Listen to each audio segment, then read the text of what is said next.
The sound of shattering glass jolted Frank Miller from a restless sleep, his heart hammering in his chest as he fumbled for his glasses and hurried down the hallway, bare feet slapping against the cold hardwood. The living room was chaos. Drawers yanked open, family photos scattered across the floor, and the old safe he'd trusted for decades pried open and empty. The air was sharp with the scent of cold night and fear. Frank's hands shook as he dialed 911, his voice barely steady as he described the break-in. Within minutes, the house was awash in blue and red lights, police officers moving through the rooms, snapping photos, dusting for prints, asking questions Frank could barely answer. He felt numb, watching strangers pick through the fragments of his life, but his mind was already racing ahead. He thought of the safe, the cash he'd kept for emergencies, the checkbook, the old bank statements. Gone. As the officers took his statement, Frank's eyes drifted to the empty spot on the bookshelf where his financial folder had been. Something about the mess didn't add up. The burglars had gone straight for the safe, ignoring the TV, the jewelry box, even the laptop on the coffee table. It felt personal, targeted. When the police finally left, Frank sat alone in the wreckage, the silence pressing in on him. He reached for his phone and called his son Tyler, desperate for comfort, for help, for someone to tell him it would be okay. The phone rang 4 times before Tyler picked up, his voice groggy and annoyed. "Dad, it's late. What's going on?" Frank tried to explain, his words tumbling out in a rush, but Tyler cut him off. "I'm busy, Dad. You'll have to figure it out yourself. Call the insurance or something." The line went dead, leaving Frank staring at the phone in disbelief, a knot of dread forming in his chest. He'd always been there for Tyler, through scraped knees, bro, Ken hearts, and every crisis in between. Now, when Frank needed him most, his son's voice was cold and distant, a stranger's. As Frank swept up the broken glass, he noticed something odd. His checkbook was missing, and a recent bank statement was gone. He felt a chill, a suspicion he didn't want to name. Was this really just a random burglary, or was something far more sinister at play? He sat down at the kitchen table, the weight of the night settling on his shoulders, and stared at the empty space where his trust used to be. The world felt smaller, colder, and Frank knew deep down that this was only the beginning of a much deeper betrayal. The next morning, sunlight crept through the blinds, illuminating the mess left behind by the break-in. But Frank barely noticed as he moved through the house in a daze, replaying Tyler's cold response over and over in his mind. He tried to call his son again, hoping for a change of heart, but each call went straight to voicemail. The silence was deafening. When Frank finally saw Tyler at a family dinner that weekend, he tried to bring up the burglary, but Tyler brushed him off with a shrug, his eyes glued to his phone. "Dad, you're overreacting. Stuff like this happens all the time. Just let the insurance handle it." The rest of the family seemed to agree, offering half-hearted reassurances before quickly changing the subject. Frank felt a wave of isolation, as if he were invisible in his own life, his fears dismissed as the ramblings of an old man. But that night, as he took out the trash, he noticed a crumpled piece of paper in the kitchen wastebasket. A withdrawal slip from his bank, dated the day before the break-in. Frank's breath caught as he smoothed out the slip, his eyes widening at the amount. $50,000. And there, scrawled at the bottom, was a signature he knew as well as his own, Tyler's. His hands trembled as he stared at the slip, a cold certainty settling in his gut. The burglary hadn't been random. Someone had known exactly what to look for, and Tyler had been the only one with access to the safe's combination and the bank account details. Frank's mind raced, piecing together the timeline, the missing checkbook, the vanished bank statement, Tyler's sudden distance. It all pointed to something far worse than a simple break-in. He wanted to believe there was another explanation, that his son couldn't possibly betray him like this. But the evidence was right there in his hands. That night, Frank barely slept, haunted by memories of raising Tyler, of every sacrifice he'd made, every lesson he'd tried to teach about honesty and trust. Now, those memories felt like a cruel joke. As dawn broke, Frank sat at the kitchen table, the withdrawal slip laid out in front of him, and made a decision. He would not let this go. He would find out the truth, no matter how much it hurt. And as he looked around at the shattered remains of his home, Frank realized that the real damage wasn't to his belongings, but to his heart, and that the hardest part of this ordeal was only just beginning. Frank spent the next week moving through his days like a ghost, his mind consumed by questions and the gnawing ache of betrayal.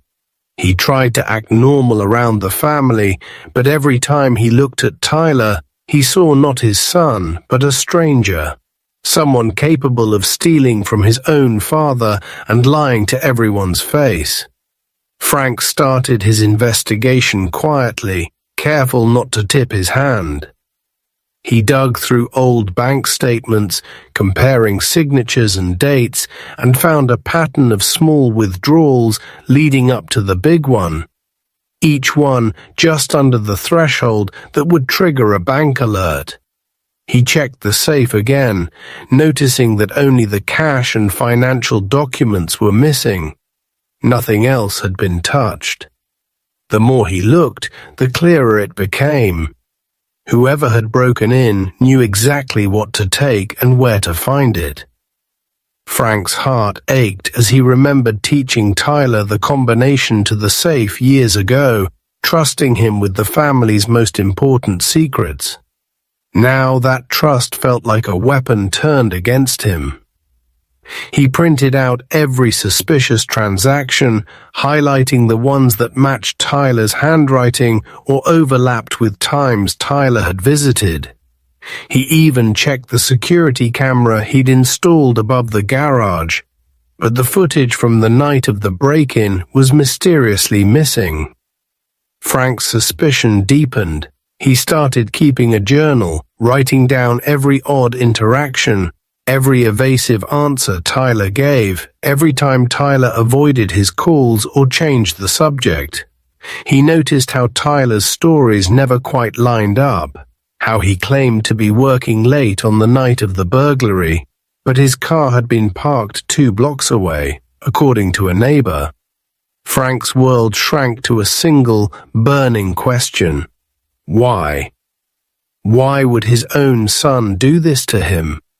The pain was almost physical, a constant pressure in his chest, but it was also a source of strength. Frank refused to be a victim. He began researching elder financial abuse, reading stories of other parents who had been betrayed by their children, and realized he was not alone. The knowledge gave him courage. He started recording his conversations with Tyler, hoping to catch a slip or a confession.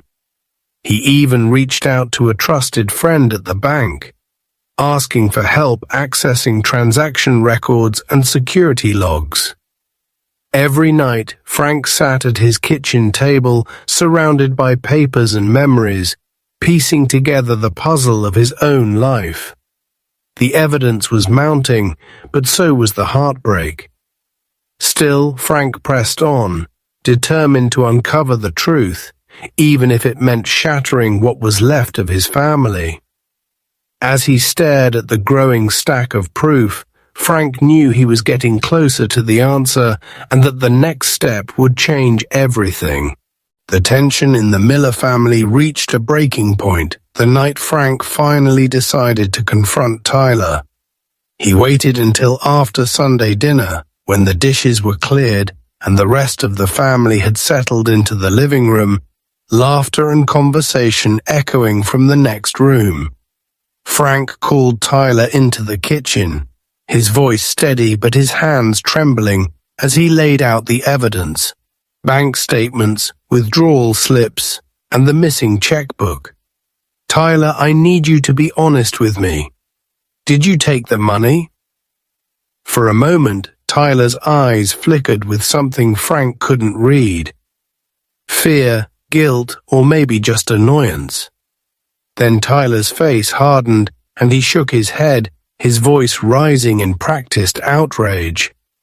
"Are you serious, Dad? You think I'd steal from you? Maybe you're just confused. You've been forgetting things lately." The words stung, but Frank refused to back down. "I know what I saw. Your signature is on the withdrawal slip. You're the only one who knew the safe combination," Tyler scoffed, crossing his arms. "You're losing it, Dad. Maybe you should see a doctor. I can't believe you would accuse your own son." The confrontation grew louder, drawing the rest of the family into the kitchen. Tyler turned to them, his voice trembling with false hurt. "Dad's been acting paranoid for weeks.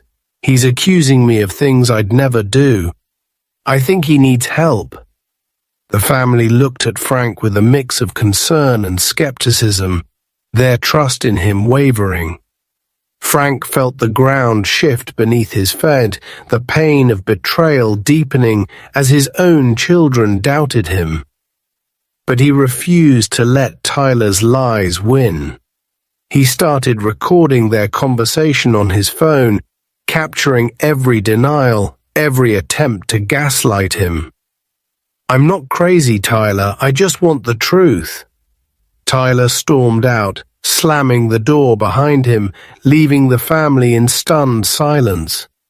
Frank's daughter, Lisa, put a hand on his shoulder, her eyes full of worry. "Dad, maybe you should talk to someone. This is a lot to deal with." Frank nodded, swallowing his anger. He knew he was alone in this fight, but he also knew he was right. That night, as he sat in the darkened kitchen, Frank made a promise to himself. He would not let Tyler's lies destroy him. He would find the proof, no matter what it took. And as the house settled into uneasy silence, Frank's resolve hardened. The truth was out there, and he was going to bring it into the light, even if it meant losing everything else. Frank woke up the next morning with a new sense of purpose.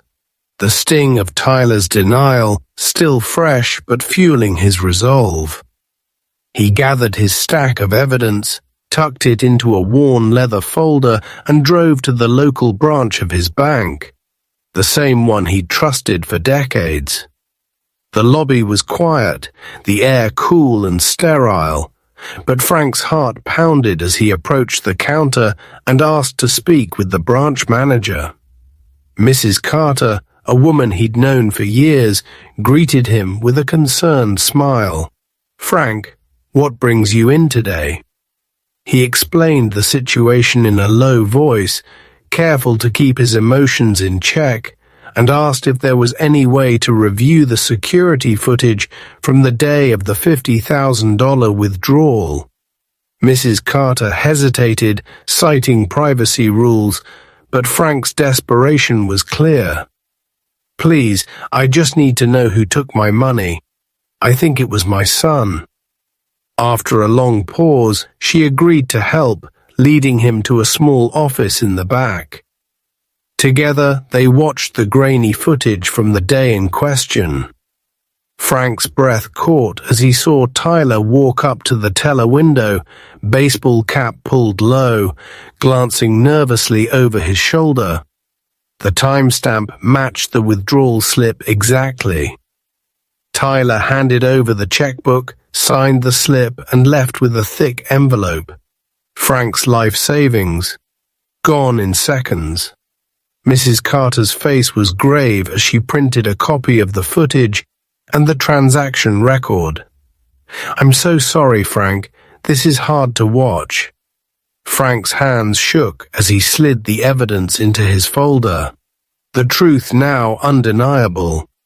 He thanked Mrs. Carter and left the bank, the weight of betrayal pressing down on him with every step.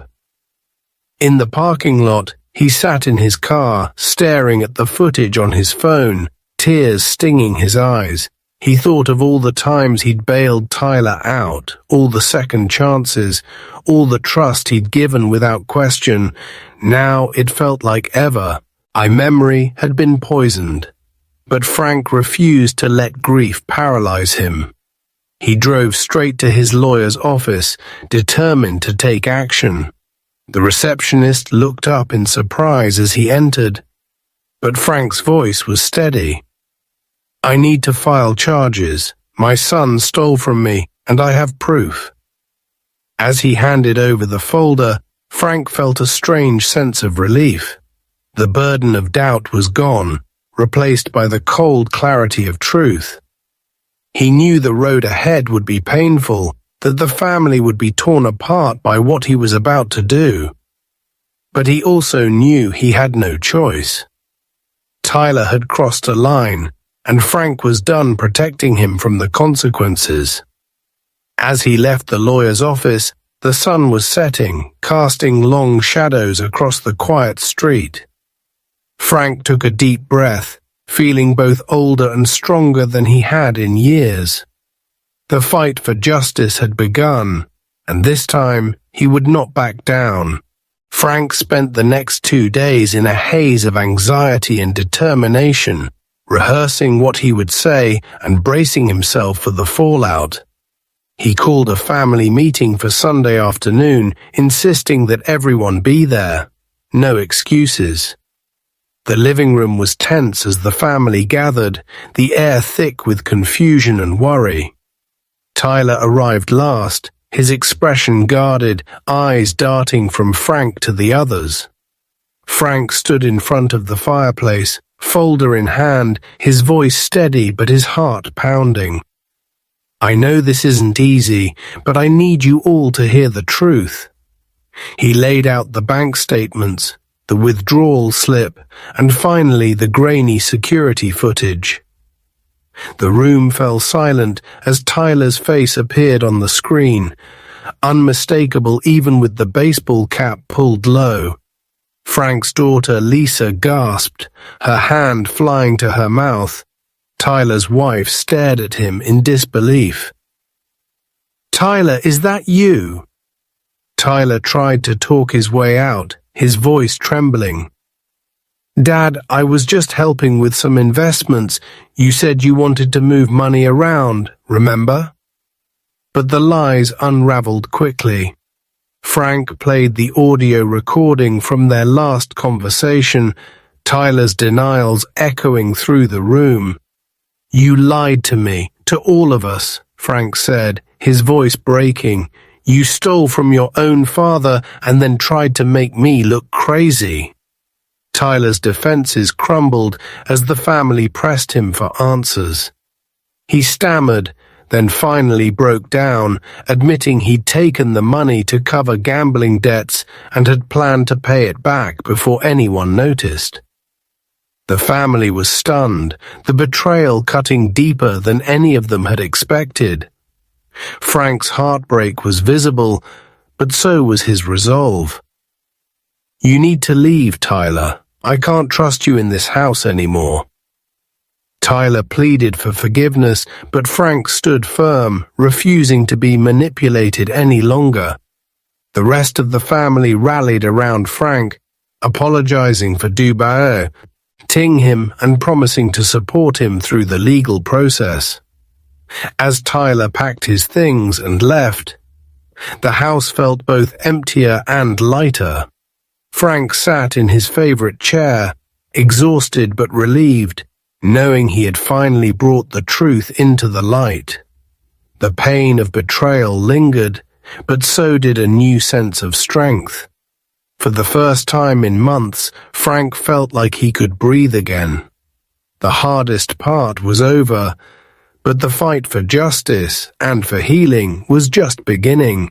The days leading up to the court date were a blur of paperwork, tense phone calls, and sleepless nights for Frank. He met with his attorney, Ms. Harper, a sharp and compassionate woman who listened carefully to every detail, her pen moving quickly as she built the case. "You did everything right, Frank," she assured him, reviewing the evidence, bank records, security footage, audio recordings, and written statements from the family. "This is a clear case of financial abuse. We'll make sure the court sees the truth." Frank nodded, grateful for her confidence but still haunted by the thought of facing Tyler in court. The betrayal felt fresh every time he saw his son's name on a legal document, every time he remembered the look on Tyler's face as he was exposed.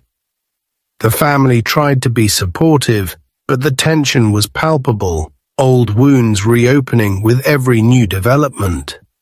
Tyler, meanwhile, hired his own lawyer and began spreading rumors that Frank was senile, unable to manage his own affairs. The accusations stung, but Frank refused to be rattled. He kept meticulous notes, documenting every interaction, every attempt by Tyler to contact him or sway the family. Ms. Harper prepared him for the courtroom, running through possible questions and coaching him on how to stay calm under pressure. "Just tell the truth, Frank. The evidence is on your side." The day of the hearing arrived, grey and cold, the courthouse looming over the city like a monument to hard lessons.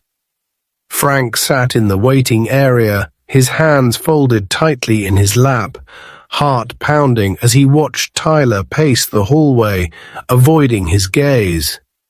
When their case was called, Frank took the stand, his voice steady as he recounted the events, the break-in, the missing money, the lies, and the pain of being doubted by his own family. Tyler's lawyer tried to paint Frank as forgetful and confused, but Ms. Harper countered with facts, playing the security footage and presenting the bank records. The judge listened intently, her expression unreadable, but Frank could sense the tide turning. When Tyler took the stand, his story fell apart under cross-examination, his excuses unraveling as the evidence mounted. The courtroom was silent as the judge announced she would deliver her verdict the next day. Frank left the courthouse exhausted but hopeful, knowing he had done everything he could.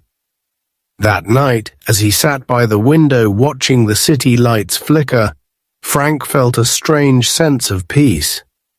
He had fought for the truth, for his dignity, and for justice, not just for himself, but for every parent who had ever been betrayed by someone they loved.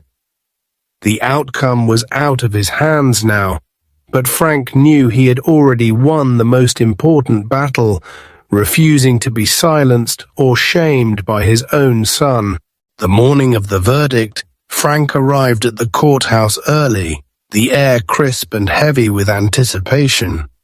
He sat quietly in the hallway, his hands folded in his lap, watching as Tyler arrived with his lawyer, looking pale and restless.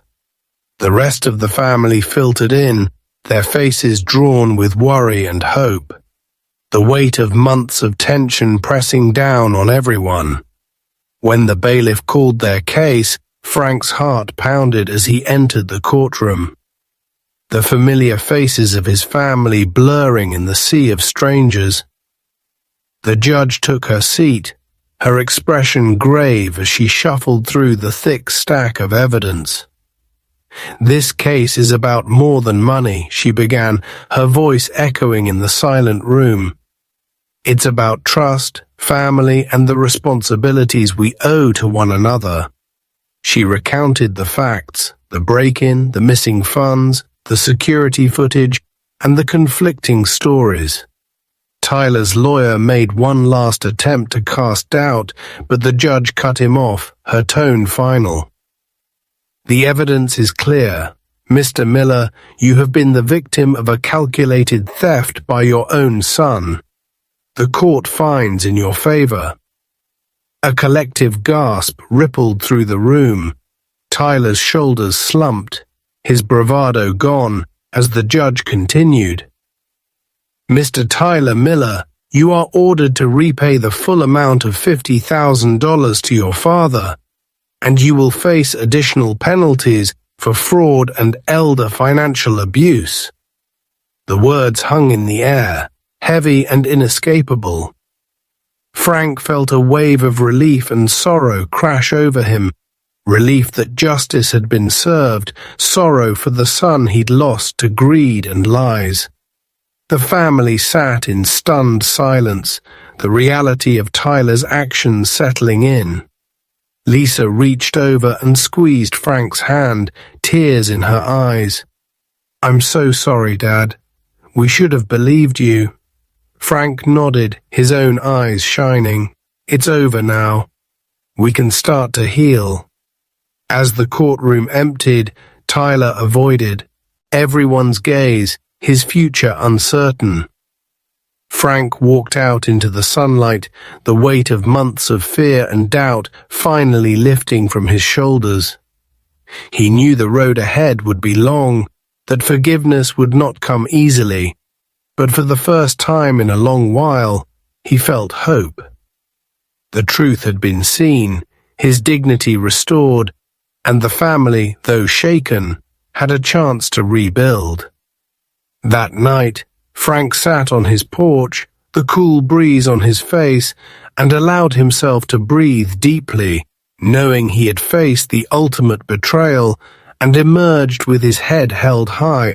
The days after the verdict passed in a strange, quiet blur for Frank. The house felt different, emptier, but also lighter, as if a storm had finally blown through and left behind a fragile peace. Tyler's absence was a wound, but it was also a relief. Frank no longer had to second-guess every word or action, no longer had to wonder if he was losing his mind. The family, shaken by the courtroom revelations, rallied around him in ways he hadn't expected. Lisa came by every evening, bringing dinner and gentle conversation.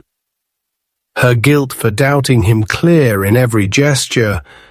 Even Tyler's wife, who had once defended her husband, apologized with tears in her eyes, promising to do better for her own children. Frank accepted their apologies with grace, but he knew that trust, once broken, would take time to rebuild. He spent his days cleaning up the last traces of the break-in, putting away the evidence, and slowly reclaiming his home. He changed the locks, installed new security cameras, and even started a small garden in the backyard, a symbol of new beginnings. The neighbors, who had heard whispers of the trial, stopped by with casseroles and kind words, their support a balm to his battered spirit. Frank found himself opening up about what had happened, warning others about the signs of financial abuse and the importance of trusting your instincts, even when it means facing painful truths. He joined a local support group for seniors, sharing his story and listening to others who had faced similar betrayals. The act of helping others brought him a sense of purpose he hadn't felt in years. At night, Frank would sit on his porch, the air cool and still, and reflect on everything he had lost and everything he had gained. He missed the son he thought he knew, but he was proud of the man he had become. someone who refused to be a victim, who fought for justice, and who found the strength to start over. The family, though forever changed, began to heal, their bonds slowly mending with each honest conversation and shared meal. Frank knew the scars would never fully fade, but he also knew that life, like his garden, could bloom again after even the harshest winter. And as he watched the sun set over his quiet street, Frank felt a quiet hope for the future, a hope built not on blind trust, but on hard-won wisdom and the unbreakable dignity of a man who had faced the worst and chosen to rise. The months that followed brought a quiet transformation to Frank's life, one that was less about reclaiming what he'd lost and more about discovering what he still had to give. With the legal battle behind him and the family's wounds slowly healing, Frank poured his energy into helping others avoid the pain he'd endured. He began volunteering at the local senior center, leading workshops on financial safety and sharing his story with anyone who would listen. The first time he stood in front of a room full of strangers, his hands trembled, but as he spoke, he saw heads nodding in understanding, eyes shining with gratitude. Word spread quickly, and soon Frank was invited to speak at churches, libraries, and community events. His experience a lifeline for those who feared they might be next. He found purpose in every handshake, every thank you, every quiet conversation with someone who had been too ashamed to ask for help. At home, the garden he'd planted flourished, a riot of color and life that drew neighbors and friends to his door. Lisa and her children visited often, their laughter filling the house with warmth and hope. Even Tyler's wife, now separated from him, became a regular presence, helping Frank with errands and confiding in him about her own struggles. The pain of Tyler's betrayal never fully disappeared, but it softened with time, replaced by a deeper understanding of forgiveness. Not as an excuse, but as a way to let go and move forward. Frank never stopped missing the son he'd raised, but he learned to cherish the family and community that stood by him when it mattered most. On the anniversary of the break-in, Frank hosted a small gathering in his backyard, inviting everyone who had supported him through the ordeal. As the sun set and fireflies danced in the twilight, Frank stood before his friends and family, his voice steady and full of gratitude. "We cease and always choose what happens to us," he said. "But we can choose how we respond. I lost a lot, but I gained something even more valuable: strength, wisdom, and the knowledge that I'm never truly alone." The applause was gentle but heartfelt, and as Frank looked around at the faces illuminated by the soft glow of string lights, he felt a peace he hadn't known in years. He had faced the ultimate betrayal and emerged not just unbroken, but stronger, wiser, and more connected than ever. The story ended not with revenge, but with renewal, a testament to the power of truth, resilience, and the quiet triumph of a man who refused to let darkness define his life.